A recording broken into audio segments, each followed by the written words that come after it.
Hello, everyone. We are here to talk about climate change and the negative effects that are arising and will continue to get worse over the next years.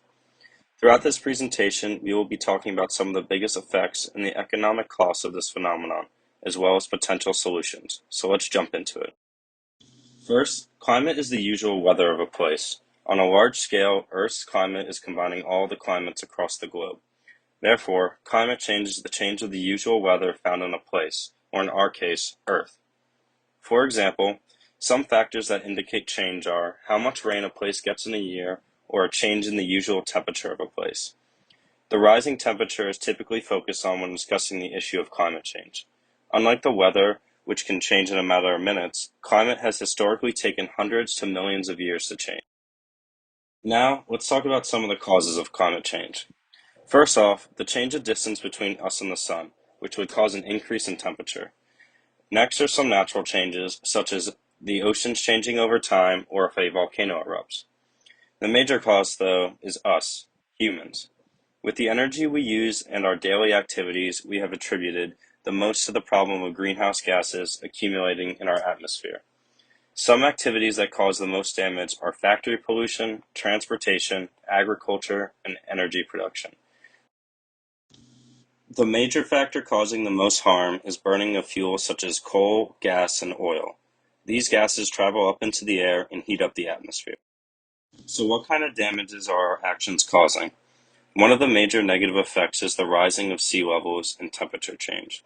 Last year, the global sea level hit a record high of 3.6 inches above the level that was recorded in 1993. With these increases, flooding has become up to 900% more frequent than 50 years ago. Experts have even predicted that by the year 2100, the global sea level will have risen by 1 to 8 feet, with recent studies leaning more towards the higher number. Another effect that has developed is the melting of polar ice caps because of the increase in temperatures.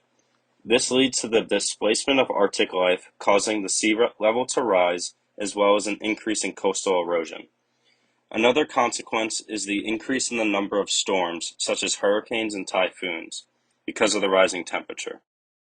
Along with this, we have seen climate change cause an increase in wildfires and droughts for many areas. We have already seen a severe increase in the number of wildfires in areas such as California, and experts believe that this will just continue to occur. Not only do we currently see the consequences of our actions, but experts also believe that the long-term effects will be even worse. They believe that temperatures will continue to rise for the next 100 years, leading to a more intense environmental effect than we are already witnessing. This will be seen with stronger tropical storms, more rain, and drastic changes in temperature, as well as an increased period of drought. Along with these effects, sea levels will continue to rise, and we could one day see an ice-free Arctic. Now let's switch our talk over to the economic side of this problem. First, we will talk about some of the market failures. The core one being the greenhouse gas externality. The greenhouse effect does not necessarily affect our current population, but if this phenomenon continues, our future generations will be greatly impacted, as well as developing countries. Because of its nature, this event would be classified as an external event. This is because there is no economic incentive for producers to cut down their emissions. There is only an ethical one. Companies rarely do make cuts for reasons other than financial, which ends up causing emissions to be even higher than they should be. Next, we will talk about optimal outcome and social welfare. Due to the buildup of greenhouse gases from anthropogenic sources, we are changing the natural world and atmosphere that surround us. This is a global tragedy of the commons that has been politicized to no end. In recent years, this global problem has been brought to the forefront of economic and political debate, trying to understand the enormity of the problem and courses of action that can be taken. Reaching an optimal outcome that maximizes welfare is the goal when deciding what climate change policies to enact and regulations to enforce. Understanding that climate change is a tragedy of the commons on a global scale, incorporating social costs into market systems, and internalizing long-standing externalities is imperative when developing policy addressing climate change. Maximizing welfare is a goal for any market activity that is operating at an efficient allocation. Understanding welfare and social cost is the beginning of being able to implement plans and policies that can help find market answers to this global problem. Diving into social cost, the holistic picture of private costs from market failures that are present in a market system. Understanding social costs in terms of climate change means quantifying a social cost to carbon pollution, the negative externality. This is done by defining the social cost of carbon as a monetary cost or value of damages by emissions of 1 extra ton of CO2 into the atmosphere. Social cost has been used in recent years to develop policy to mitigate climate change using integrated assessment models. These models use data to calculate the impacts on the economic systems, such as how increases in temperature will affect surface temperature, sea level rise, and then predict how those will in turn hinder future economic systems. These models place a monetary value in terms of cost of damages for 1 additional ton of CO2 emissions. The accuracy of these models have been improved over time and will continue to evolve in the future as more data are integrated into the results. Policy-wise, one of the key factors that affect these models is the choice of discount rate. Discount rates are used to determine values across time and play a pivotal role in placing value and social cost to future generations.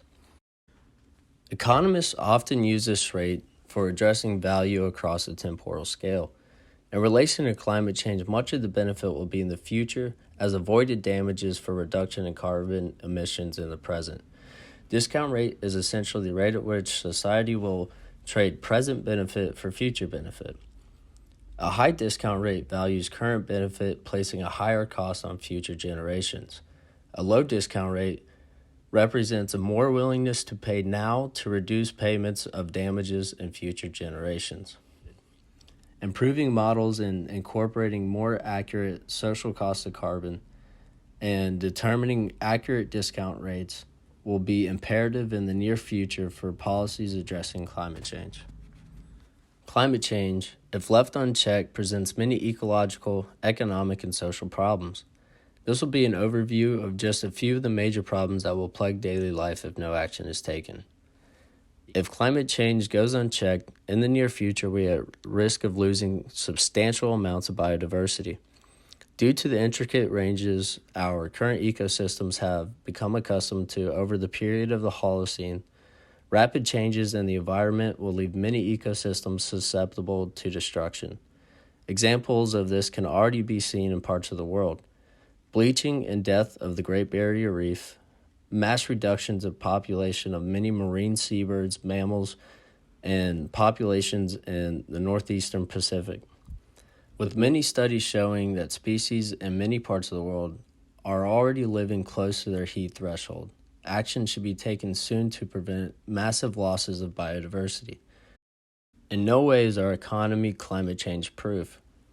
It is expected that damages from climate change by 2025 will be $1.7 trillion. GDP is expected to decrease by 1.2% for every 1 degree Celsius increase.